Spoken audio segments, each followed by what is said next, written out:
akan bantu kamu dapat markah. Topik apa? Topik penakulan logik. Okey. Cikgu asyik ulang bentuk soalan untuk penakulan logik sahaja 2-3 minggu ni kan. Sebabnya ini bahagian yang kamu, kalau kamu betul-betul nak lulus, patut fokus kepada soalan-soalan penakulan logik. Sebab ini akan bantu kamu confirm dapat markah kalau kamu jawab. Okey. So, soalan yang cikgu pilih ada dua je hari ni, soalan A dengan B. Kita bincang A dulu. Tuliskan akas bagi implikasi berikut, seterusnya nyatakan sama ada akas itu benar atau palsu.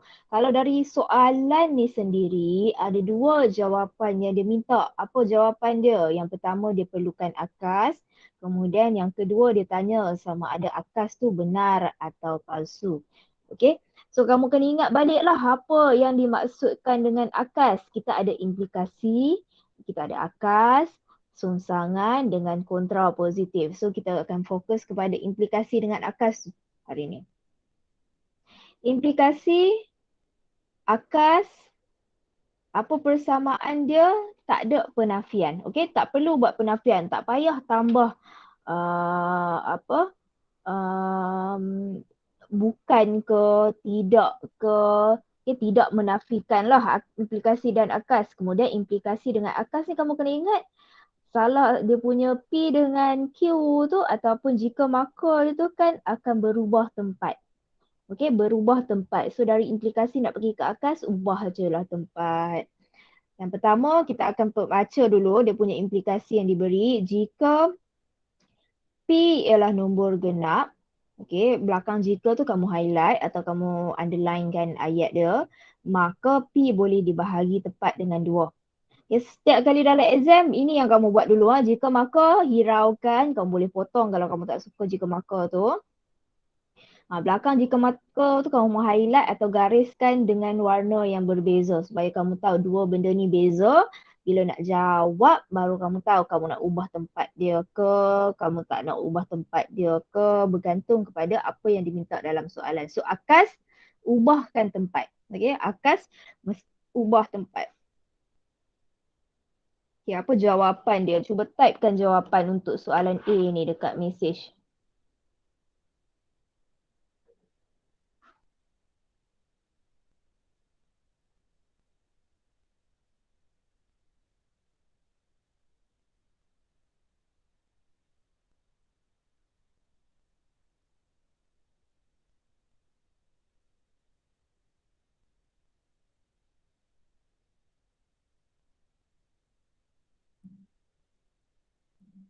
Apa jawapan dia? Kita dah bincang lah banyak kali akas ni, sepatutnya kamu dah ada idea dah macam mana nak buat. So tolong tuliskan jawapan dekat message.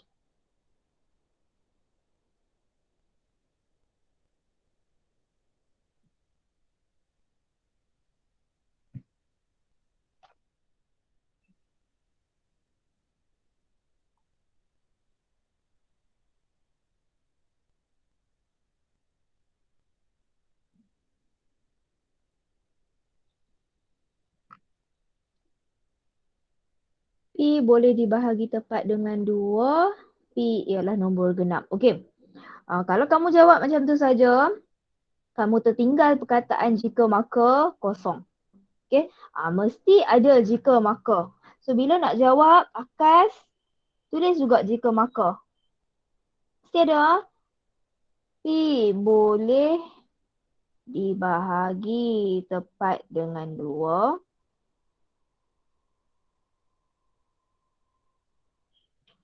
Maka P ialah nombor genap. Jawab macam ni baru dapat markah. Tapi kalau kata kamu tertinggal lah jika markah sebab kamu pergi potong kan. Cikgu kata potong, kamu potong. Lupa nak tulis dekat jawapan akas. Kosong. Tak dapat markah. So hati-hati ya. Baru dapat 1 markah. Tadi soalan ni ada 2 markah kan? Kenapa? Sebab bahagian yang kedua dia tanya sama ada benar atau palsu akas ni.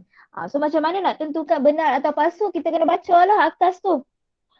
So akas, jika P ialah boleh dibahagi tepat dengan 2, maka P ialah nombor genap.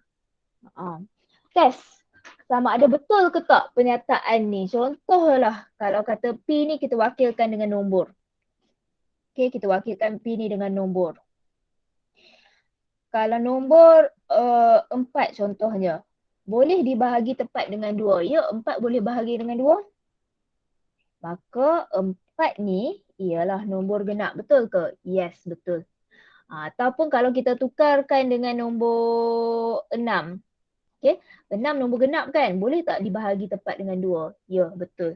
Sebenarnya kalau kita belajarlah konsep bahagi dulu waktu kau mula-mula belajar, waktu sekolah rendah dulu, nombor yang boleh bahagi dengan 2 ni hanya nombor genap sahaja. 4, 6, 8, 10, 12, semua ni nombor genap kan? Ini boleh bahagi dengan 2. Kalau nombor ganjil, 3, 5, 7, 9, semua ni tak boleh bahagi dengan 2. So pernyataan, bukan akas ni, ialah akas yang benar. So dekat mana nak tulis jawapan? Tulis je dekat bawah dia, benar. Satu lagi markah. Okay, clear tak macam mana nak jawab ni? Ingat dah, akas implikasi songsangan dengan kontrapositif mesti ada jika maka. Cumanya apa yang berubah ini? Ini sahaja yang akan berubah. Kedudukan P dengan kedudukan Q bergantung kepada apa yang diminta dalam soalan. Okay, So B, buatkan kesimpulan khusus secara didaksi berdasarkan pernyataan berikut. Apa benda pula dah kesimpulan ni? Didaksi lagi tu. Apa maksud kesimpulan didaksi? Jadi cikgu akan terangkan dulu maksud kesimpulan. Kesimpulan, kalau dalam matematik dia ada dua jenis. Okay. Yang pertama induktif. Yang kedua diduktif. Dia bukan macam bahasa Melayu lah. Bahasa Melayu kamu buat kesimpulan daripada ayat, buat rumusan ke apa, lain. Dalam matematik kita ada dua jenis, induktif dengan diduktif. So apa maksud induktif ni? Kamu nak buat rumusan ataupun kamu ganti nilai dalam rumus.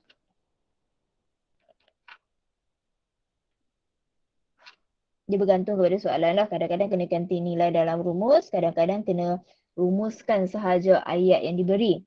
Diduktif pula bermaksud kamu nak bentuk rumus daripada pola nombor. So hari ni kita tak nak bincang lagi diduktif, nanti kelas esok ke ataupun kelas minggu depan ke cikgu akan bagi satu contoh kesimpulan diduktif, okey. So hari ni kita nak tengok induktif sahaja, diduktif tu nanti kemudian. Soalan yang diberi dalam fasa review hari ni, soalan B ialah kesimpulan didaksi. Oh cikgu silap. Terbalik. Sorry. Sepatutnya induktif yang buat rumus, diduktif yang kamu nak ganti nilai dalam rumus. Sorry. Okey, balik kepada soalan didaksi. Didaksi dengan diduktif tu benda yang sama je lah. Kamu diberi pernyataan macam ni. Semua pentagon sekata mempunyai 5 sisi yang sama panjang. ABCDE ialah sebuah pentagon sekata. Jadi kamu nak buat kesimpulan dari ayat ni. Macam mana nak buat kesimpulan ni? Selalunya kita akan potong apa-apa perkataan yang sama. So kalau kita tengok ada dua ayat kan kat sini. Satu, ini ayat yang kedua. So kamu compare lah antara dua ayat ni apa yang sama. Kalau kamu tengok ada pentagon. Berulang, potong. Sekata pun berulang. Potong. Ada lagi tak yang berulang? Tak ada. Tak ada dah yang berulang. Jadi yang tinggal semua mempunyai 5 sisi yang sama panjang. A, B, C, D, E ialah sebuah. So dari dari perkataan-perkataan yang tinggal ni yang cikgu highlight kan. Sekarang cuba kamu bentuk satu kesimpulan berdasarkan penyataan yang di-highlight dalam skrin kamu sekarang. Okay? Yang dah potong tu ignore, jangan bubuh dah dalam kesimpulan kamu. Yang highlight ni saja. Cuba kamu buat kesimpulan daripada ayat yang cikgu highlight ni. Kita check jawapan kamu betul ke salah.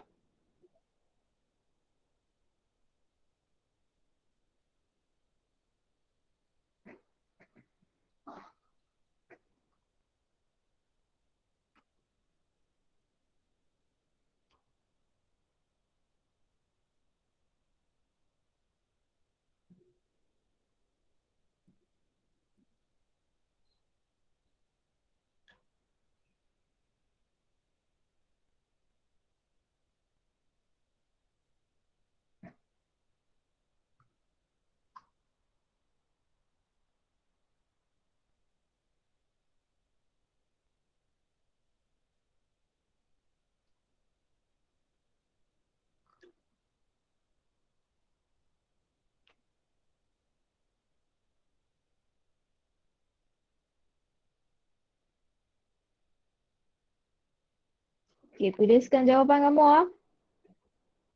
Apa rumusan yang kamu boleh buat daripada ayat yang di-highlight ni? Kamu kena cuba baru kamu boleh tahu betul ke salah kamu punya jawapan. Cuba dulu buat rumusan.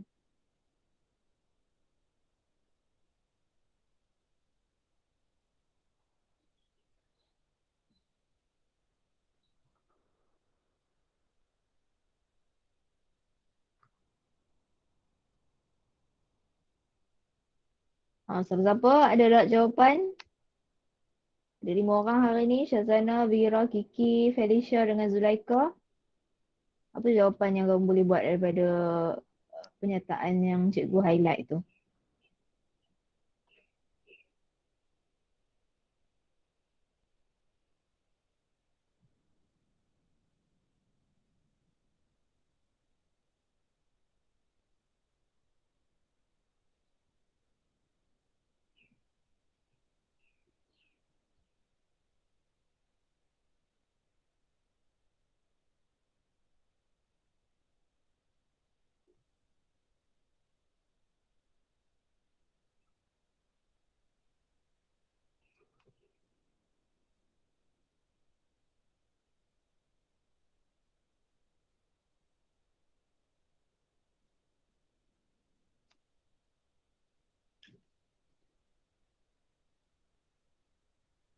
ABCD mempunyai 5 sisi yang sama panjang. Okey, betul.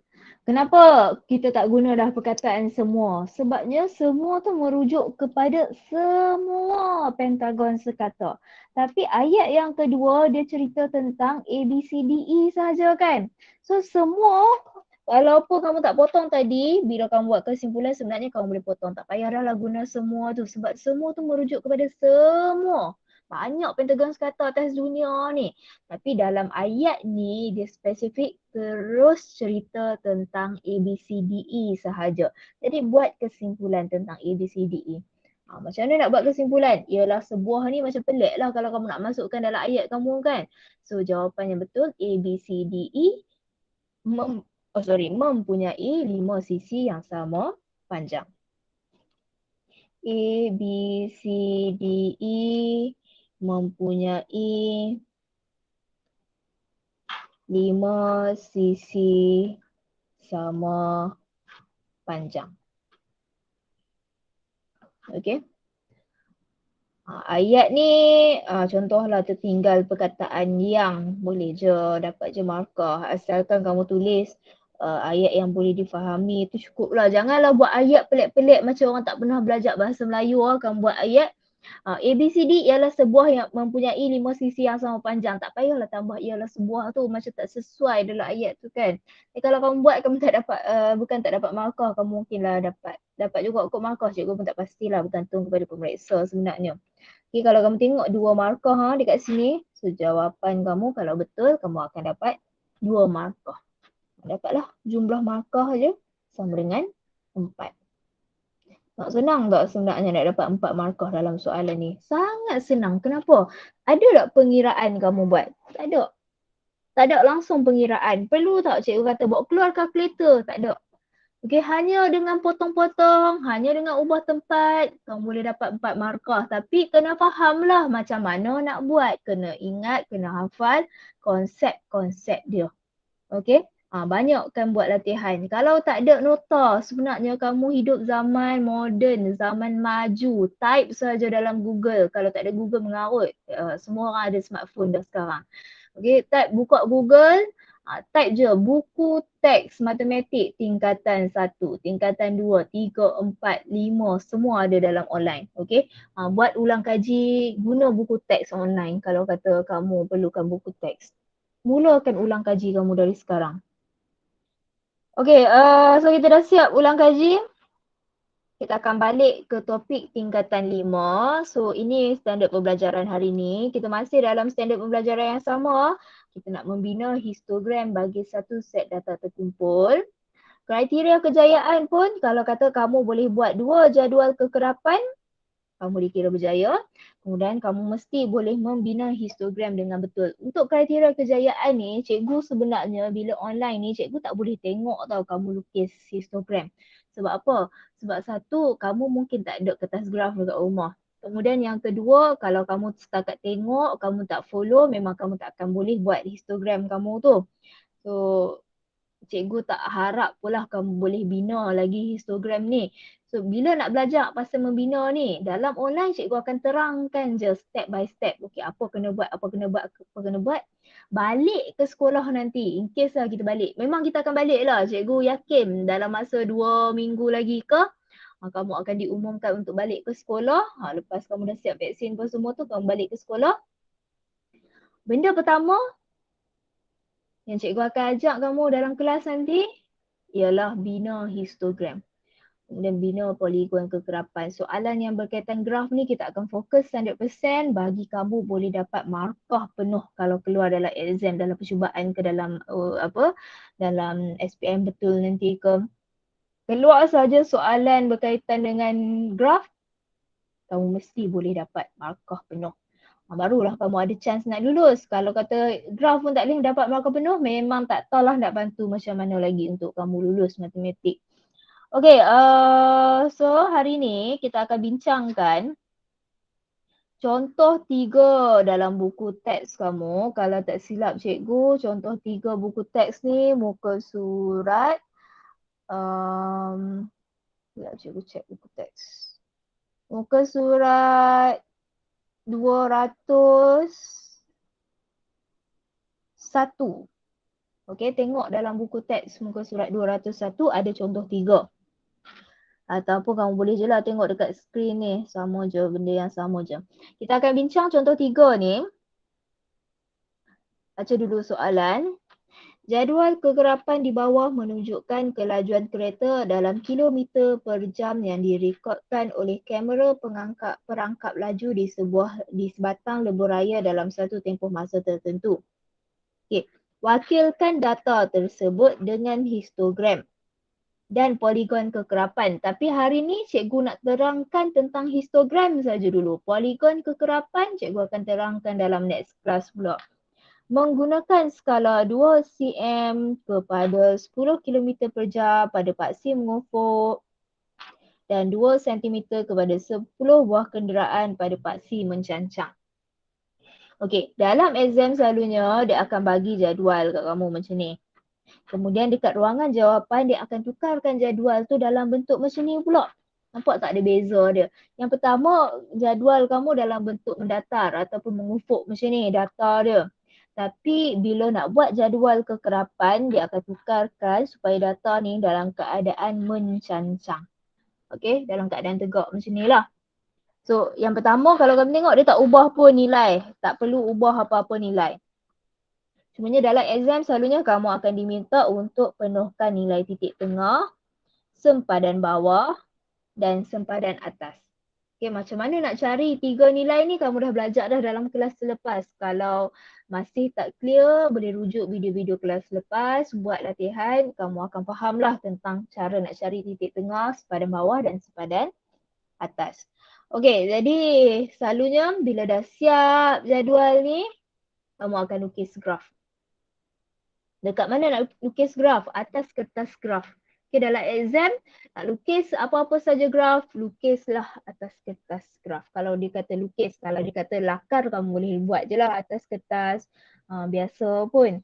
Tapi lukis mesti guna kertas graf. Ini kertas graf kamu. Yang pertama kamu kena tahu tentang kertas graf ni.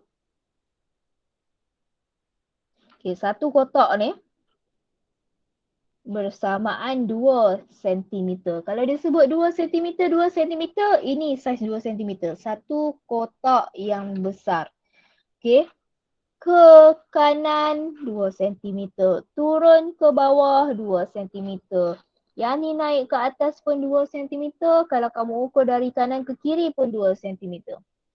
Kemudian dalam satu kotak besar ni ada berapa kotak kecil? 1, 2, 3, 4, 5, 6, 7, 8, 9, 10. Okay, ada 10 ke kanan. Kemudian kalau kita kira ke bawah pun 1, 2, 3, 4, 5, 6, 7, 8, 9, 10. Pun ada 10 kotak kecil ke bawah. Kenapa cikgu tunjuk ni? Saja-saja ke? Tak. Kamu kena faham dulu tentang kertas graf ni. Bila kamu faham tentang kertas graf, senang kamu nak buat lukisan graf kamu nanti. Kenapa? Dekat graf dia ada banyak komponen. Okay, jadi cara nak lukis graf, yang pertama bila kita nak lukis saja graf kebarangkalian ke graf bukan kebarangkalian, graf statistik ke graf fungsi ke apa-apa jenis graf lah. Mesti ada paksi. Paksi tu apa? Paksi menegak dengan paksi mengufuk ataupun kadang-kadang kamu panggil paksi X, paksi Y. So lukis paksi kamu tu jangan start dari hujung ah. Macam mana? Mulakan dari satu kotak ke dalam. Kemudian dari bawah pun sama. Tinggalkan satu kotak ke bawah. Barulah kamu akan lukis garis lurus kamu. Siap dah paksi. Yang kedua, lepas buat paksi, label paksi. Okay, untuk graf, statistik, histogram atau poligon kekerapan, bila nak label paksi, kamu akan rujuk dalam jadual kamu. Okay, dalam jadual kamu. So, nilai yang pertama ni, laju kilometer per jam ni, ini mewakili paksi X. Mana paksi X? Paksi yang mendatar macam ni, mengufuk macam ni. Kemudian bilangan kereta mewakili paksi Y. Mana paksi Y ni? Paksi yang mencancang. So, guna balik ayat yang dia guna tu, ini mewakili laju kilometer per jam. Kemudian paksi ni pakai bilangan kereta.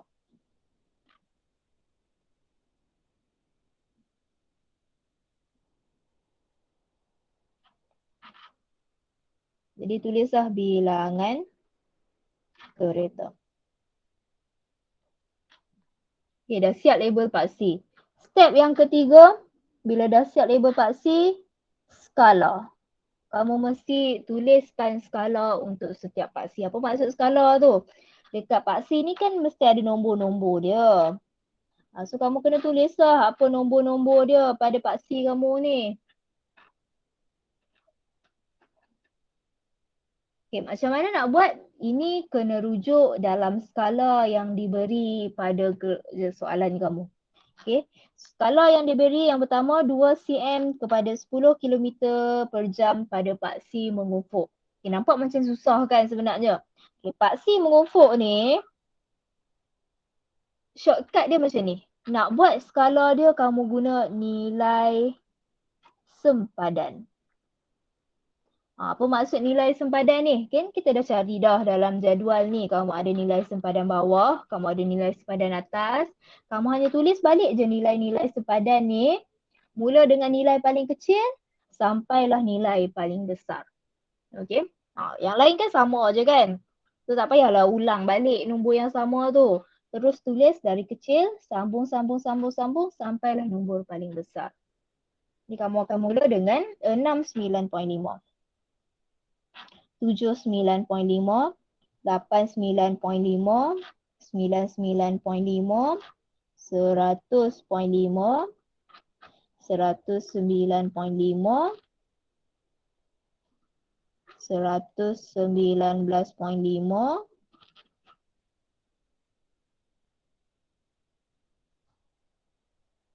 dan sampai last sekali 129 tu kan.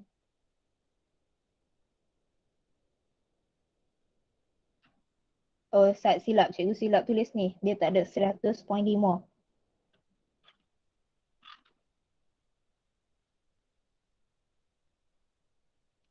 Sepatutnya sini 109.5, 119.5, 129.5. Okay, guna je nilai-nilai ni. Susun balik ikut nombor paling kecil sampai nombor paling besar. Dapatlah skala untuk paksi mengufuk gemuk. Okay, macam mana pula nak buat paksi mencancang? Nak ambil ke nilai ni 5, 10, 20, 30, 25, 10? Tak. Okay, kamu kena rujuk pada skala dia dulu. 2 cm kepada 10 buah kereta pada paksi mencancang. So, ini paksi mencancang.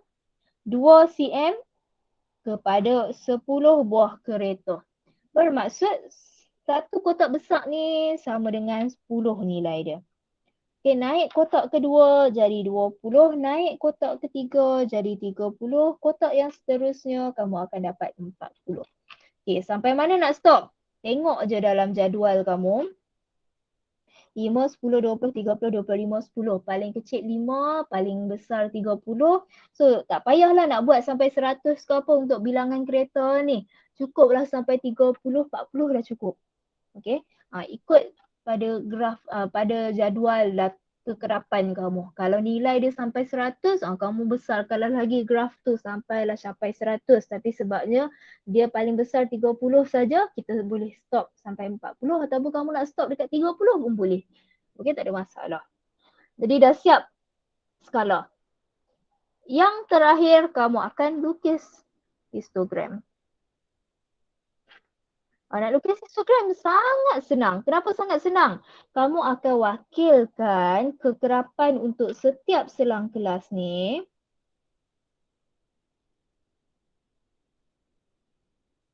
dalam bentuk palang.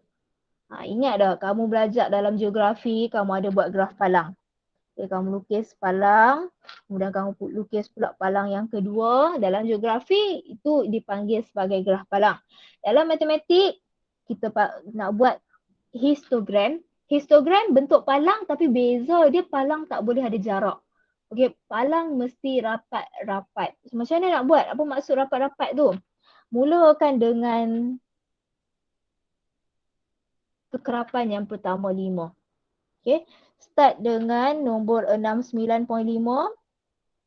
Kamu binalah palang kamu yang saiz dia 5. Kenapa dekat situ? Sebabnya tengoklah, ini 10, bawah ni mestilah kosong, 5 duduk tengah-tengah antara 10 ke kosong. So lukis saja kamu punya palang tu, saiz dia 5. Okay, next. 10. Sambung sebelah dia terus. Jangan buat ada jarak-jarak ke apa. Tak boleh. Histogram tak boleh ada jarak. Kamu terus sambung, kamu akan dapat palang yang kedua.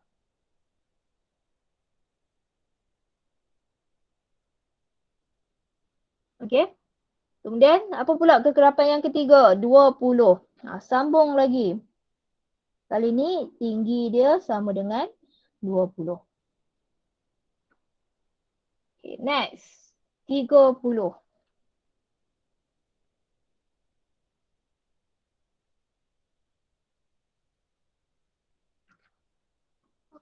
Kemudian 25. 25 tak ada. Mana nak buat? Antara 20 dengan 30. Letak kat tengah-tengah ni.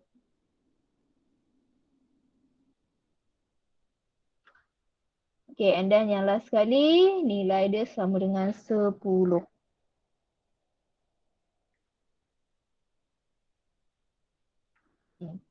So, siaplah kamu punya histogram. Inilah histogram. Agak-agak boleh tak lukis nanti? Mesti boleh ha? Ini paling senang. Kalau kata keluar dalam exam, ini soalan paling favourite lah sebabnya senang nak dapat markah. So macam mana pembahagian markah dia? Boleh saja lukis histogram dengan lengkap macam ni.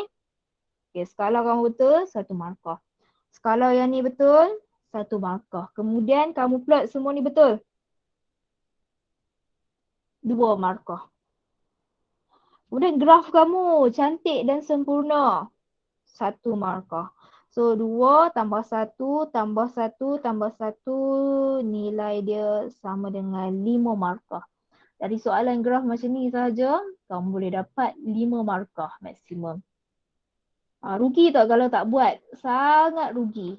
Sayang tak kalau kata tak belajar betul-betul untuk buat histogram? Sangat sayang. Kenapa? Dengan hanya pandai lukis graf saja, peluang kamu nak dapat lulus matematik tu dah cerah dah. Okey, bukan gelap macam dulu. Tak ada. Kalau sebelum ni kamu kata dari belajar sekolah rendah sampai sekolah menengah tak pernah lulus matematik, SPM pun kamu kata confirm tak lulus. Tak. Pandai buat graf, ada dah chance kamu nak lulus. Okay, jadi nanti balik ke sekolah, ini antara topik yang kamu betul-betul kena fokus kalau kamu nak lulus. Nak lulus ni datang dari kamu, cikgu boleh usaha bagi latihan, buat ulang kaji dengan kamu. Tapi kalau kamu tak ada usaha nak lulus, tak jadi juga. Okay, jadi tetapkan niat. Kalau betul kamu nak lulus, belajar sungguh-sungguh, cikgu akan bantu kamu. Pastikan kamu kuasai topik-topik yang perlu untuk bantu kamu lulus. Okay? So ini saja yang kita nak belajar hari ni. Bukannya kamu ada kertas graf ke apa kan kamu nak lukis. So memang agak susah lah sikit untuk topik ini kita belajar secara online. Tapi tak apa. Walaupun agak susah tapi yang penting sekarang kamu mesti ada idea macam mana nak buat histogram dulu. Supaya nanti bila kita balik ke sekolah, kamu ada buku graf masing-masing, kita nak buat graf, kamu dah tahu dah, okey, histogram bentuk dia bentuk palang-palang macam ni. Okay, bila ada idea, senanglah kamu nak lukis. Jadi, walaupun kamu tak boleh nak lukis histogram ni sendiri sebab susah cikgu nak pantau lukisan kamu bila kamu lukis kat rumah tu, cikgu ada sediakan latihan dalam kelas kek. Okay, kejap cikgu baru nak buka kelas kek. Kita loading sikit. Jadi latihan ni cikgu buat simple sahaja.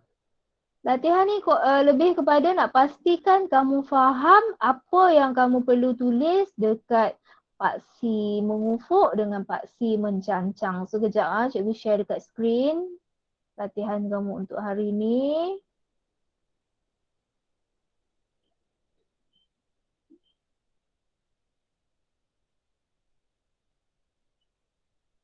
Okay.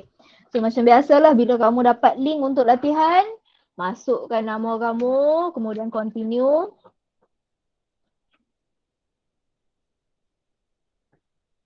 Okay, ini latihan yang cikgu buat untuk kamu hari ni. Latihan 3, dia minta labelkan histogram yang dilukis dengan betul. Ada soalan 1, kemudian pergi dekat page yang seterusnya. Ada soalan 2. So ada 2 soalan yang kena jawab hari ni.